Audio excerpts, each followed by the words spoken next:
All right, I am so excited for you all to listen to this episode of Forward Thinking Founders. Before we get started, I just wanted to let you know that we are officially starting an email list as we have some big plans for the podcast, and we'll be telling people on the email list first and probably only the people on the email list. So feel free to sign up and get on the email list at f20r.com. That's F as in Frank, 20, R as in red.com, and I'll see you over there. How is it going, everyone? Welcome to another episode of Forward Thinking Founders, where we're talking to founders about their companies, their visions for the future, and how the two collide. Today, I'm very, very excited to be talking to Kevin Sun, who is the founder of Dex. Kevin, welcome to the show. Thank you for having me. Yeah, thank you for coming on. I've been a user of Dex now for maybe 4 months, 5 months. I think when you recently launched, and man, I definitely loved the direction you're going in, and I'm hopefully you're kind of the killer app in this category. But people that are listening have no idea what I'm talking about. So before I go any further, please tell everyone listening, what is Dex and kind of what are you working on? Sure. So Dex is a personal CRM, and it reminds you to keep in touch with people you would otherwise forget. For people who have a lot of connections or meet a lot of people on a daily basis, it's really useful to help you remember when you last met with someone and what you talked about.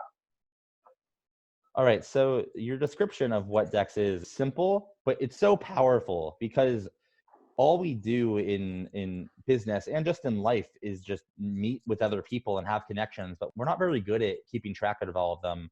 So I'm kind of curious, why did you decide to work on a personal CRM? And I'd just love to hear some of the inspiration behind Dex, and then we'll dive into some of the features and how it works. Sure. So I think I started working on Dex at a similar place to a lot of the other folks who decide to work on the personal CRM problem. That they realize they have a personal problem that doesn't have a great solution, and they decide to build something for themselves. And that was really where I was starting from when deciding to work on Dex. But over time, as you talk to a lot of customers and learn more about the problem, I think you can really start to realize why there has been no breakout personal CRM product thus far. It's actually a pretty tightly constrained problem. A lot of people want to manage their relationships in different ways. And so I've really spent the last 6 to 8 months diving deep into the different reasons why people want personal CRM, how to build something for them, and making that product, or making a product that would service some fraction of the people out there. And that's Dex. Happy to dive into Dex and the product direction in many different ways. Let's talk about how does someone use Dex? If someone logs in and makes an account, what literally does it look like? What does it feel like? What do they import? Is there an extension? Yeah, for sure. So users sign up on getdex.com. And after you sign up, you have the option of importing data from a number of different sources, from your Google contacts, your calendar. We also support importing your LinkedIn connections and Facebook friends. And through this onboarding process, we help you create a clean, consolidated set of the people that you know. I think that historically, personal CRMs, especially the ones that only live on the phone, don't really take off because there's actually a pretty big cold start problem. You don't really want to enter in all the 100, 500,000 people that you know. And so users with Dex at least can get started and import all this information, consolidate it to have a clean set to start with. After that, there's a couple of tasks. So first is Dex integrates with your Google Calendar. So after your Google Calendar events, Dex will send you an email before and after your meetings saying like, hey, you're meeting up with Sarah coming up. Afterwards, Dex will ask you how your meeting went, what with Sarah went. That's one piece of it. It allows you to add in information Dex easily and with less friction than other solutions. Another piece to Dex is a Chrome extension. So what this Chrome extension does is it makes using Dex much less painful from an accessibility perspective. Instead of having to think about going into your Google spreadsheet, your Airtable, your Notion, it's right there when you're on LinkedIn or Twitter or email, so you can add a quick note or set a reminder without actually having to leave the page or open up a separate app. And then the last piece is just the core experience behind Dex. There's a web experience that we're constantly improving where you can do all the personal CRM things. We're working on a mobile app as well that we're we're going to be releasing soon that allows you to basically add information and view information on the go. When I was a kid, my mom always kept an address book, and she literally had just a giant book full of her friends, and maybe business partners, names, emails, phone numbers. And that hasn't really, happened in the digital age. I'd love to hear your thoughts on why hasn't the personal address book, or, something along those lines made it into its way into the technological era when we rely so much on network for business and personal relationships? Yeah, that's a great question. Something that I've been thinking about a lot. I think there's two different answers to this. One of them is, it's not like this is a new problem. So there's a company called Plaxo in the mid 2000s that basically built this collaborative address book where you upload your contacts, and these contacts would update their information in Plaxo, and any updates would propagate to your address book. So there have been attempts at doing this, and there have been many, if you look on the app stores, kind of enhanced contact book or enhanced address book apps. So that's one piece of it. Another piece of it is, I think, the modern analog to what you're describing, like your mother's address book. You can really maybe tie back to the contacts app on someone's phone right now. But in many ways, they're similar. They're a system of record of this contact information, but in many ways, they're also different. I think if you look back through history, you have examples where people maintained more than just contact information in their sources of relationships. So, people would often annotate their Rolodexes, for example, with notes on how they've met people. And there's no real analog for that right now. And that's something that DEX was created for, and in many ways named after.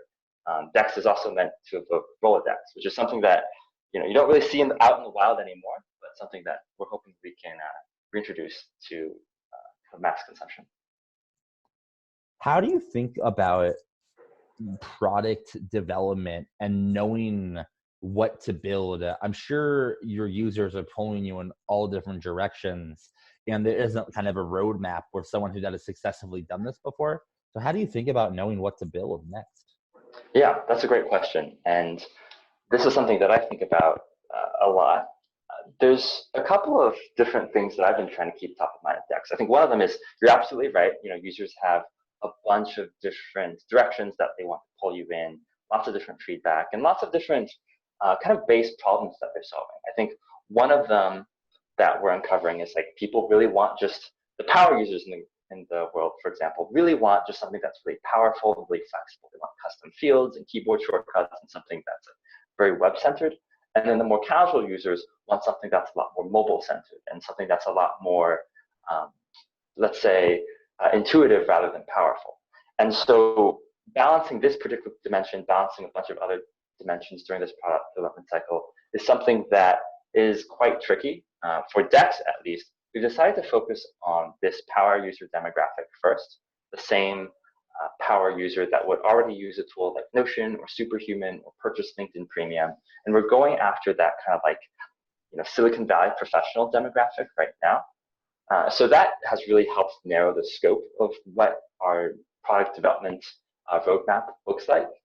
But moving forward, there's a lot of different directions here. There's building something that's more consumer-oriented in a mobile app-centered environment, or building something that's a bit more web-oriented in kind of a actual CRM or SMB CRM type thing as well. Let's say in the next 5 years or 10 years, let's brainstorm for a bit. What are some software tools that you've thought about building to just make DEX better in a way that it allows people to understand their network better or meet new people better? Like, can you go into some of your thoughts on the longer term ideas for products? Yeah, for sure. I think maybe one way to frame a lot of the DEX long-term vision is, I remember in your last podcast with Ashutosh at Sansama, you were saying something along the lines of that the next crop of billion-dollar companies will fix the problems caused by the first set of billion-dollar companies. And I think one of the things that I've really been focused on and have high conviction on is the problem of relationship management is not solved by LinkedIn and Facebook. I mean, first and foremost, people create spreadsheets of people they know even though LinkedIn and Facebook exist. And I think that there's a lot of dissatisfaction with LinkedIn and Facebook and these like social networks mediating a lot of our social interactions.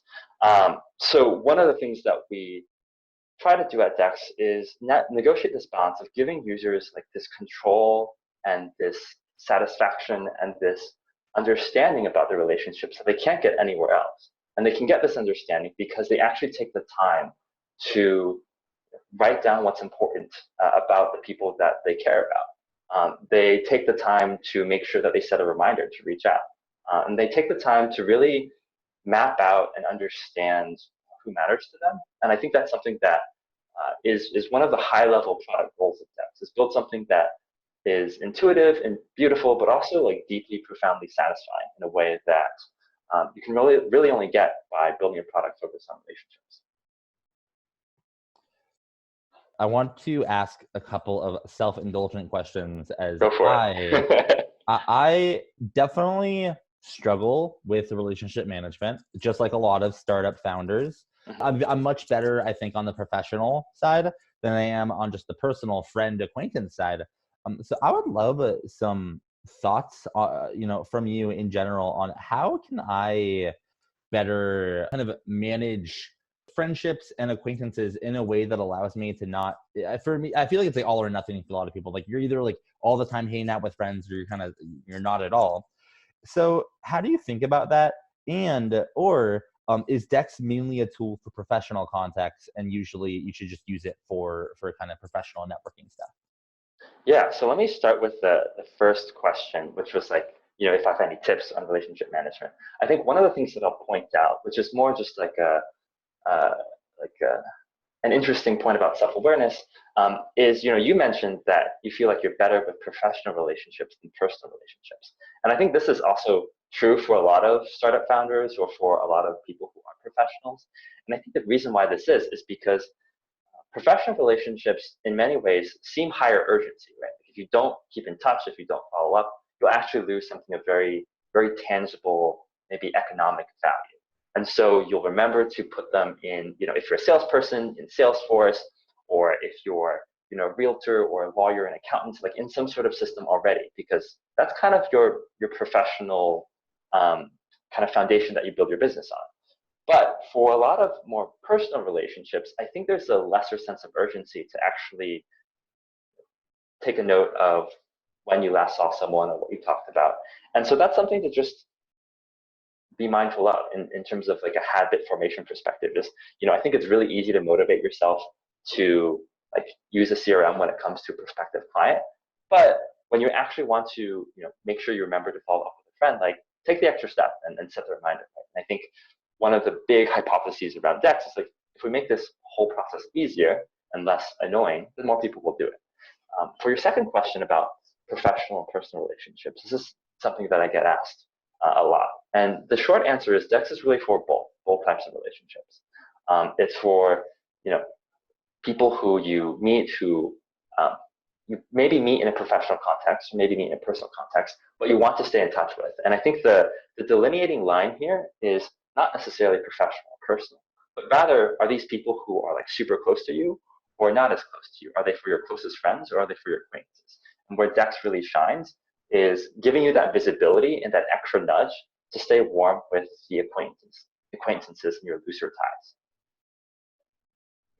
I'm kind of curious, like, how do you, when everyone pretty much is your market, at least anyone in the professional world, how do you think about getting customers? Yeah, it absolutely is, which is both in many ways a blessing and a curse. It's a blessing because it's a huge TAM, as you mentioned, but it is a bit of a curse in that because it's so open-ended, I think a lot of companies don't exactly know where to start, right, and where to go or who to go after first. So with Dex, we've been exceptionally lucky to have been through the last batch of YC and to get all the press that comes from that. And so we haven't actually done much kind of paid user acquisition or really focused on distribution just yet. We have a pretty long product backlog that we're working through, a lot of customers that give us feedback. And so we're really trying to nail the product first before shifting our attention to customer distribution.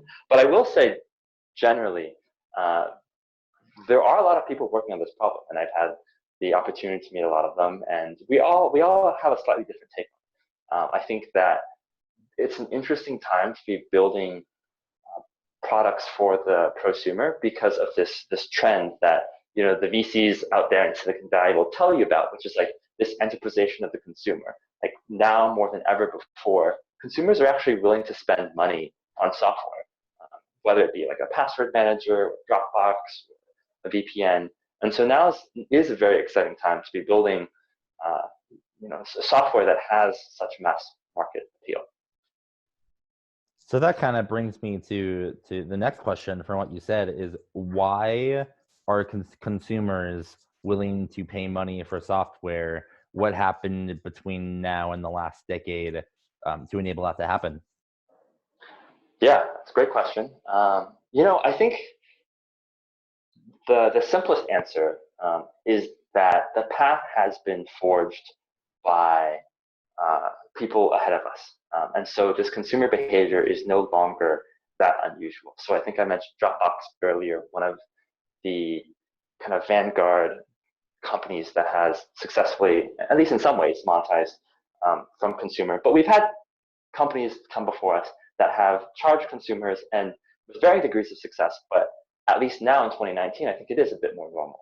Things like paying for Evernote, things like paying for even Spotify or Google Plus or Premium or YouTube Premium, stuff like that.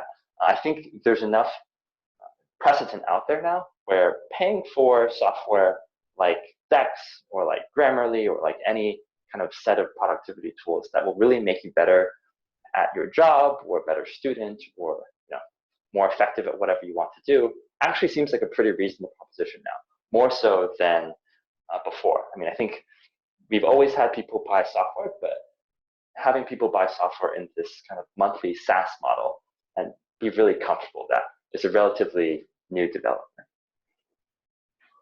I'll kind of throw my hat in the ring and mention, I also think another reason for this is because there are individuals who are becoming brands and just making money off their own activity through Substack, through Patreon, through YouTube, through these different things. And it's something that I like to call You Inc. Like people are becoming companies in themselves. And I think because of that, they're willing to invest in that quote unquote company, which is themselves, You Incorporated, to allow them to, grow as a professional and be better at what they do, to allow them to make more money, to then invest more back into themselves. I think it's a cycle. Yeah, absolutely. And I think one of the key reasons why people sign up for Dex is this particular demographic of like freelancers or sole proprietors who actually, in many ways, use Dex for a pretty professional purpose. But as a one-person company, you're not going to set up Salesforce for yourself with all its fields and pipelines and tracking. So you're absolutely right. Like freelancers, creatives, sole proprietors, definitely a big chunk of what these consumer SaaS companies are going forward to. Do you have any strategies on how people can effectively manage their contacts and their relationships? Like if I have 20,000 people in Dex and I want to keep in touch with 5,000 of them for various reasons, like have you thought about software for that or tools for that? Yeah, this is something that I've recently thought about since we've launched our Facebook and LinkedIn import functionality, which is people often have thousands or at least 1,000 Facebook friends, and at least 1,000 LinkedIn connections. And when you import everything into Dex, at least a few weeks ago, our interfaces weren't really built for that. And now we're building a new set of interfaces for that. But there's a couple of thoughts here. One of them is, over your lifetime, you're going to meet people who you won't keep in touch with, or who you probably won't keep in touch with, just because of the number of people that you meet. And so giving users a way to add people to Dex but never really come back is actually pretty important in that, let's say you meet Joe Schmo at a conference, he's interesting, you leave a note. You can leave that note out of habit without the expectation of following up with Joe. But in the event that you do, you're prepared for that serendipitous moment and you have something to talk about. So that's one piece of it, is like allowing users to build that habit to leave notes, but not necessarily force people to come back to every single contact. And then there's other kind of more nitty-gritty product details, like being able to star contacts, being able to organize contacts, being able to create tags, and also hierarchical tags. So just like smaller product decisions like that. I think more generally, a lot of the Dex push functionality is pretty closely tied to your calendar.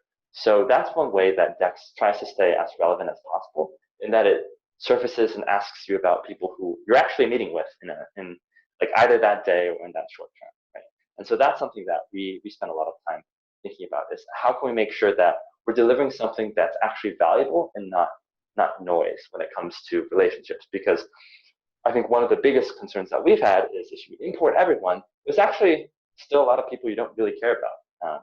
And so allowing users to take their time to indicate to Dex who actually matters to them is something that we're still figuring out the best way to do.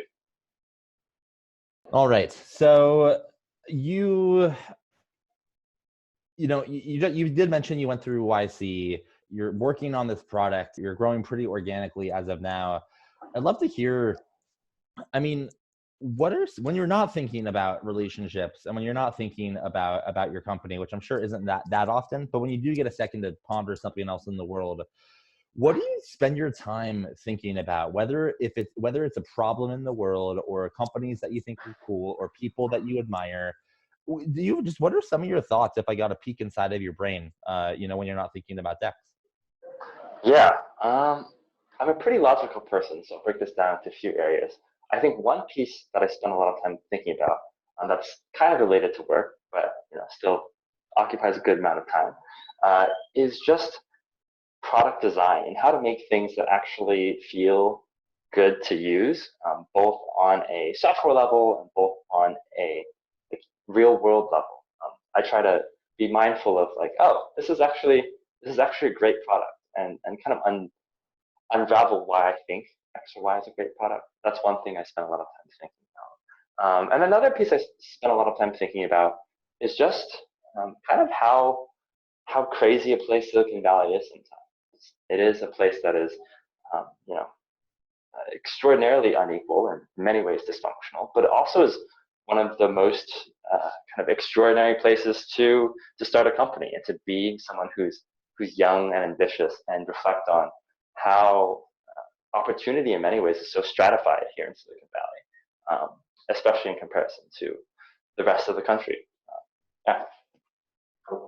I want to dive into your first point, and you said you talk about, or you think about product design, user experience. I'd love to hear, what are some of your favorite products and why? Yeah, so I'm gonna give the cop-out answer and list the Silicon Valley favorite, which was Notion.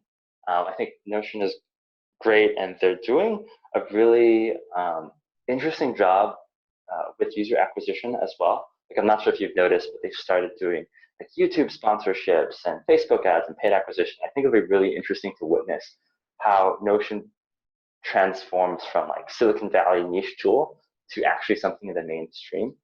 And their value prop and their product is something that's super difficult to explain in one line, but it's really driven by this like innate product experimentation. It's like, I'm going to sign up, I'm going to play around, and I'm going to get value or see value from playing around. And that's something that I admire quite a bit. And then I think there's other products out there that are less utilitarian that I admire. Things like Headspace or things like Gusto that really give users a well-defined path and do so in a way that is generally pretty constricted, but also very beautiful and enjoyable to use. Got it.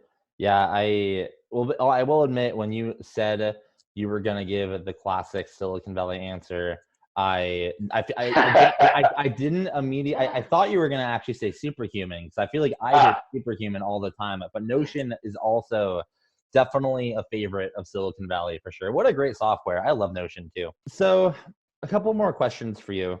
So, I'd love to hear, what have you learned about user interviews or user research or product development since you have started Dex, as you are kind of heads down on that process? I'd love to hear some of the learnings you've had over the last year or two. Yeah, for sure. And I'll preface this by saying before Dex, I had been doing exploration on a number of different startup ideas. So definitely have done a lot of user interviews. I think with Dex in particular, there are a couple of things that stand out in the relationship management space. One is just the heterogeneity of this task of relationship management. Different user segments want different things, and different user segments have fundamentally different motivations.